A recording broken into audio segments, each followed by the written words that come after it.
नेपाल विदेशी रेस्क्यू टीमों से मदद लेने को राजी। नेपाल सरकार ने विदेशी रेस्क्यू टीमों और विशेषज्ञों की मदद लेने को मंजूरी दे दी है।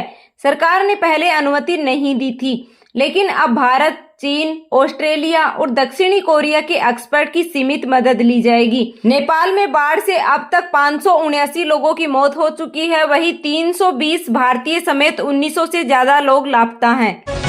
जियो के आईपीओ को SEBI की मंजूरी। रिलायंस इंडस्ट्रीज की जियो प्लेटफॉर्म के आईपीओ को सेबी से मंजूरी मिल गई है। SEBI ने 28 अगस्त को इसकी जानकारी दी। हालांकि अभी आईपीओ की डेट तय नहीं हुई, लेकिन दीपावली के आसपास इसे लॉन्च किए जाने की संभावना है। कंपनी के चेयरमैन मुकेश अंबानी ने ऐलान किया था कि कंपनी 27 करोड़ नए शेयर्स जारी करेगी और आईपीओ के जरिए करीब 37,700 करोड़ रुपए जुटाने की योजना है। यह भारत का अब तक का सबसे बड़ा आईपीओ बन सकता है। छत्तीसगढ़ के बिलासपुर एयरपोर्ट पर लैंडिंग के दौरान विमान का टायर फट गया। शुक्रवार दोपहर एलायंस एयर की फ्लाइट जब दिल्ली से बिलासपुर पहुंची तभी यह हादसा हुआ। विमान की सुरक्षित लैंडिंग करा ली गई। विमान में सवार सभी 37 यात्री सुरक्षित हैं। मोहन भागवत के न्यूयॉर्क कार्यक्रम पर रियासत गरमाई। संघ के 100 साल पूरे होने के मौके पर 29 अगस्त को न्यूयॉर्क के प्रतिष्ठित मेडिसन स्क्वायर गार्डन में ग्लोबल आउटरीच प्रोग्राम आयोजित किया जा रहा है। महामंडलेश्वर स्वामी अवधेशानंद गिरी समेत कई हस्तियों ने इस आयोजन का समर्थन किया है, जबकि अखिलेश यादव ने भागवत के विदेश दौरे पर सवाल उठाए हैं। वहीं न्यूयॉर्क के मेयर ममदानी ने भी इसका विरोध किया है। एनटीए में केंद्र के 3 अफसरों की नियुक्ति।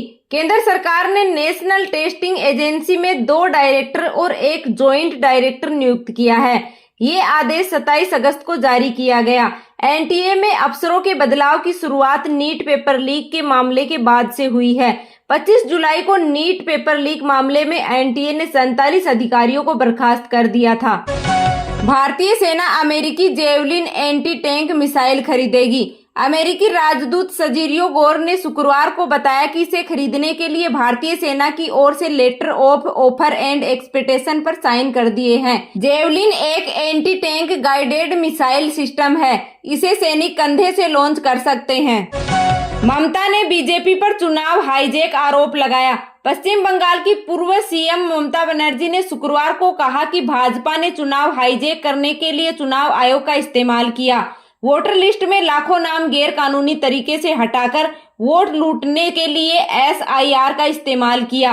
भाजपा बंगाल में बांटने वाली राजनीति कर रही है और डर फैलाने के लिए पुलिस का इस्तेमाल कर रही है। ट्रंप ने कनाडा से जुड़ी ओटारियो झील का नाम बदला। अमेरिकी राष्ट्रपति डोनाल्ड ट्रंप ने लेक ओटारियो का नाम बदलकर लेक अमेरिका करने के आदेश पर साइन कर दिए हैं। आदेश के मुताबिक 30 दिनों में यह प्रक्रिया पूरी होगी। इसके बाद अमेरिका के सरकारी नक्शे व रिकॉर्ड में नए नाम का इस्तेमाल किया जाएगा।